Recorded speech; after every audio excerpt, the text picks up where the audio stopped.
Hey, welcome back to a customer project. These are hose connectors for a flux capacitor. I'm just joking. We all know that flux capacitors don't need hose connections. These are port connectors for a bioreactor for medical drug research. So I was approached by a startup company that required something that's seemingly not available off the shelf to have it machined by me. And here we are. It's basically a simple lathe part with a hex and a little bit of a angled end here, machined out of 14404 stainless steel, which is, if you're not in Europe, it's probably 316L stainless.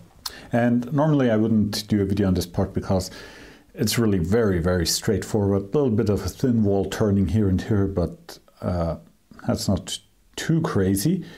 It's fairly long, it's 80 millimeters long.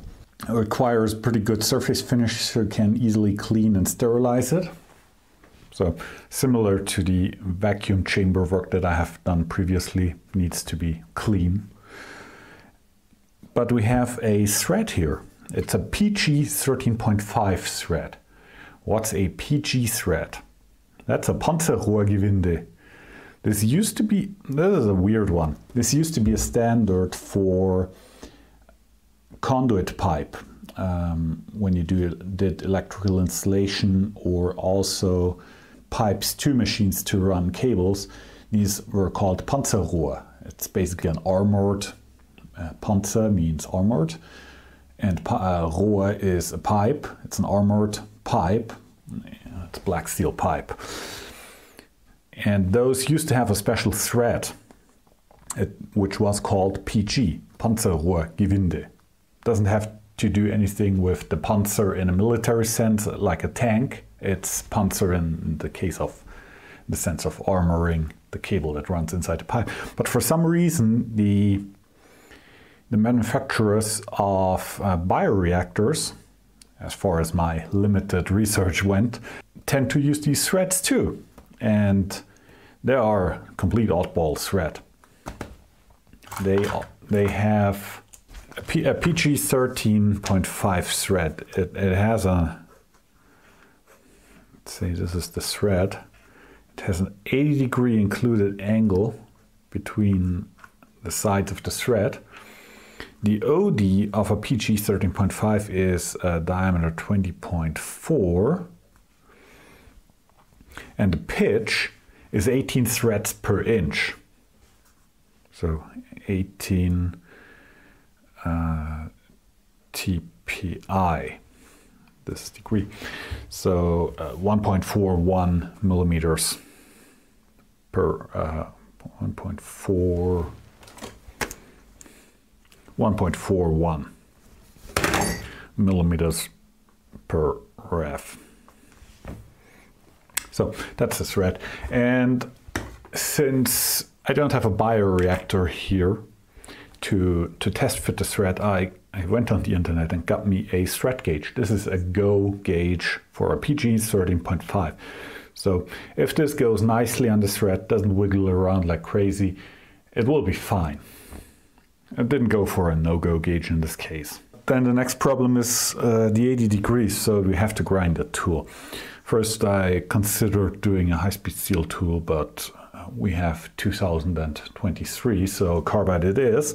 And I have a carbide insert here with a chipped edge on the side. This is an ER16 external threading insert, partial profile, non-topping geometry, which has chipped on one corner because I was careless. And I would just regrind the side. Why am I using a threading insert and not just a solid carbide blank? Well, the nice thing about these inserts is they are mounted in the holder at a downward angle. Means I can grind the profile on this tool parallel. I don't have to grind any reliefs into it. I can just grind it parallel down on the surface grinder and it's good. I also have to grind the chipped section up here away. So that's why I'm using the threading insert and modify it. So let's quickly figure out how to set up the insert on the grinder to grind it to 80 degrees included angle. I have it sitting in a 30-degree angle block here.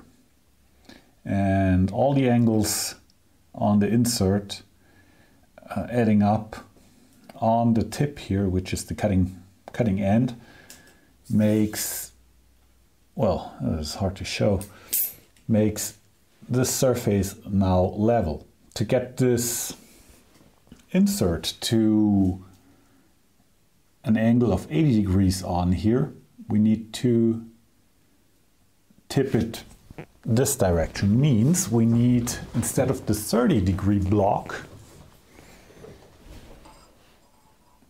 a 20-degree block. The half angle will be 40 degrees then. What about the other side? Well, let's see if with the 30-degree block how we can orient it. If we put it in here like this, we get again a flat surface on top. That means we need a steeper parallel. It means we need a 40-degree one. And we put it in like this. And then we can just grind it on the surface grinder with those angled parallels. Angled parallels is kind of a stupid name. I suspect we can do it in a grinding vise and on the surface grinder. I have a 20-degree block here, and I can drop the insert in here like this. But the insert is obviously thinner than my angled block here. Means I need something on here as a packing.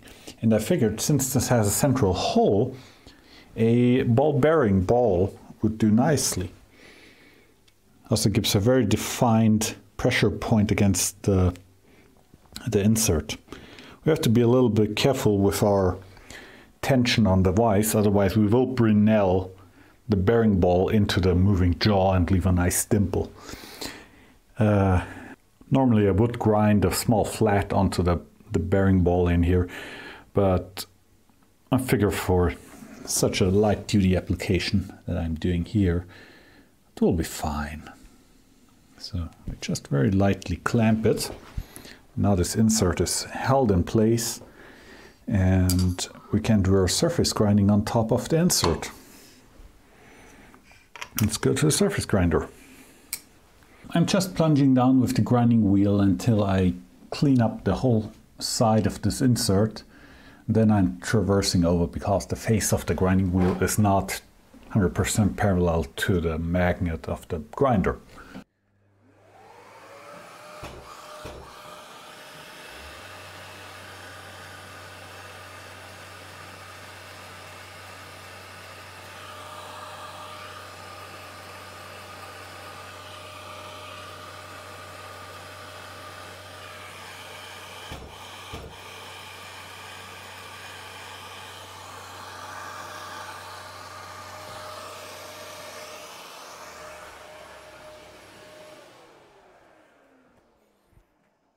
Ground the top surface. Now I need to reset it up to grind the other side of the insert.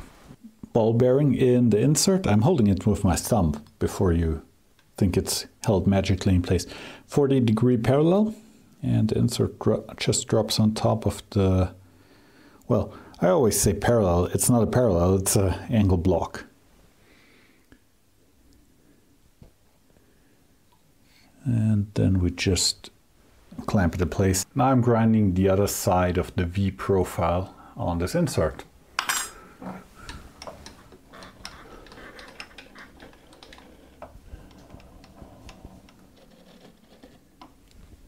This time I'm just plunging down with the wheel and then traversing out. Of course I'm running dust extraction because I'm grinding carbide, and also I'm wearing a mask because, well, I'm getting older and a little bit more sensitive to safety. So in this case I'm just plunging down with the grinding wheel and then traversing out to the side.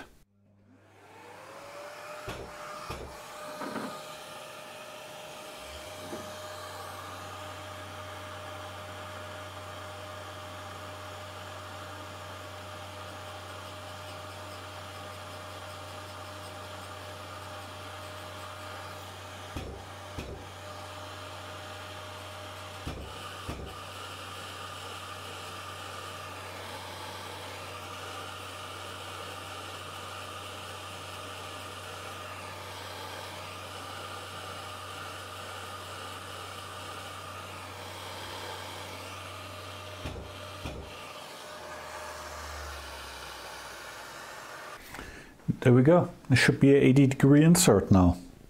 This is not 60 degrees anymore. Should do fine for what we want to do here. Oh, that's carbide dust, by the way. I'm running, of course, dust extraction when I do carbide grinding, because carbide dust will mess you up. So next will be to grind the top, because we have a little bit of chip out when I previously damaged this insert. Quick look at the insert holder that I'm using. This is, if you want to know, it's a Garant Hoffmann sells these, a 27001 with a 12mm shank, and this is one with interchangeable shims for certain combinations of work diameter and thread pitch. You can or should change the shim to change the angle, the approach angle of the insert. Otherwise you would get clearance issues.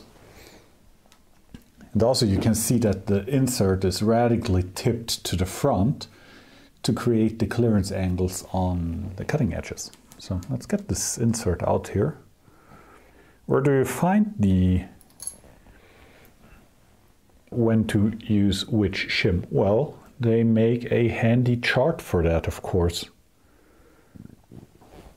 So let's put the insert in here. This is now the reground insert that I made. And I will use the holder to surface grind the surface here, which is basically flat. So sometimes it's the easiest way to just use an off-the-shelf insert and modify it according to what you want to achieve. And in this case, we want to make an 80-degree threading tool. I can use a small diamond tool later and engrave 80 degrees on here, so I know in the future what I have here.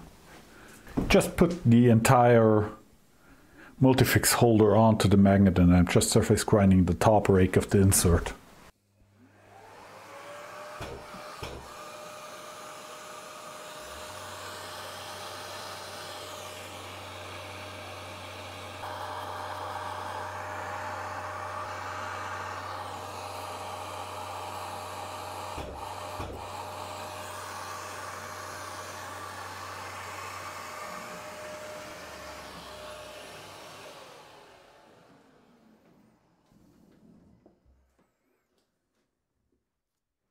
Yes, I simplified the geometry of the insert a little bit. It's also tilted in this direction, but it won't be an issue here.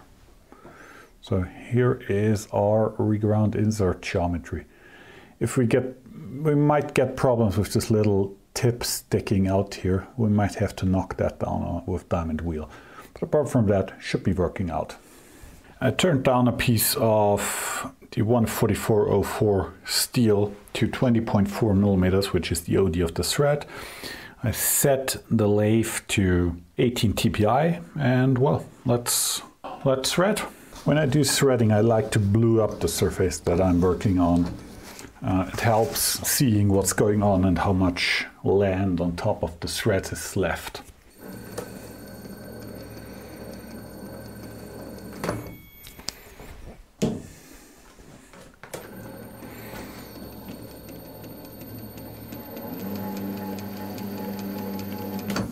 Okay, and I'm just idiot checking with a scale.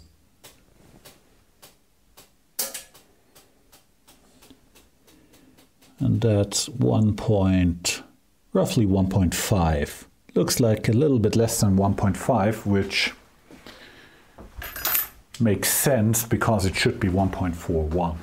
When I make errors or mistakes in setting up a thread pitch, I'm usually off by a lot and not like a little bit. So that's usually good enough.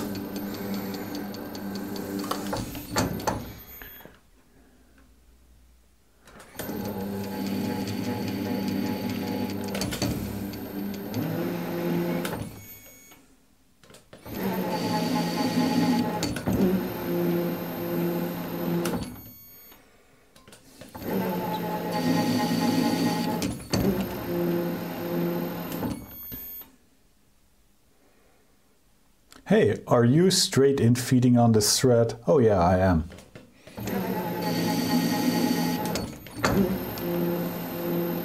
Wait, you're not in feeding in half the thread angle?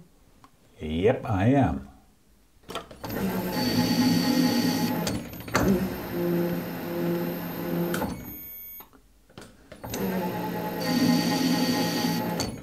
The funny thing is, you don't need to infeed at an angle on such a small thread pitch.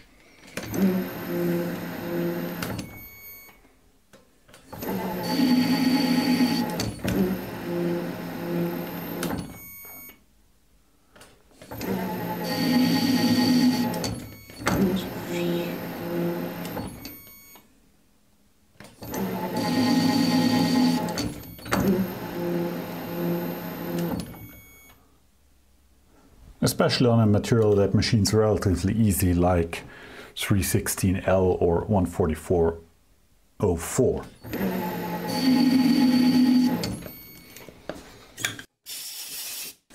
Starts to look like a thread. Due to the 80-degree angle on the thread, it looks, of course, very weird. Nice thing we don't have to go that deep due to the larger angle.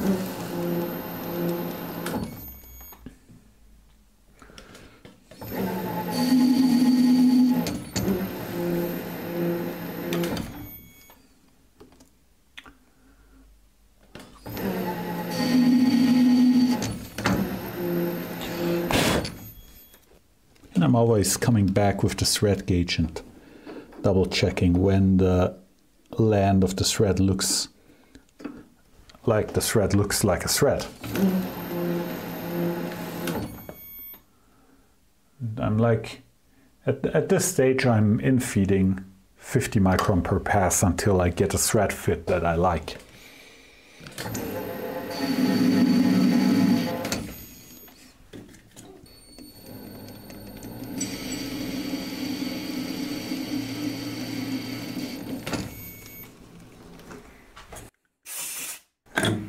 That felt about right. Ooh, yeah. Oh, still, ooh, okay.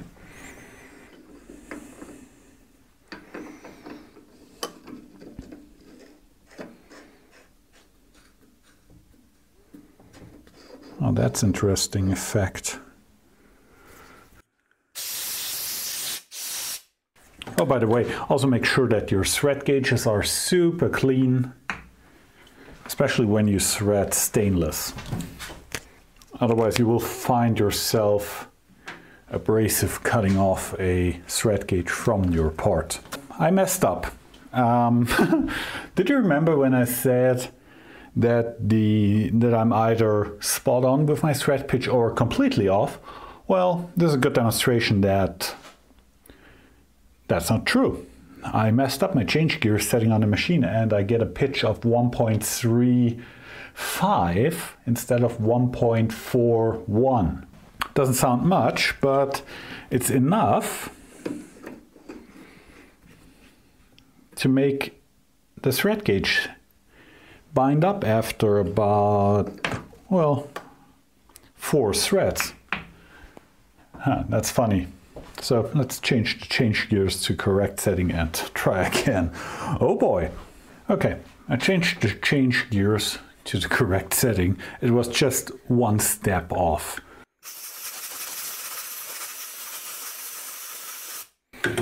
And I turned down the front section to be smaller than the thread, and I'm rethreading here a new test thread. And this was a spring pass. And it's threading on very, very nicely.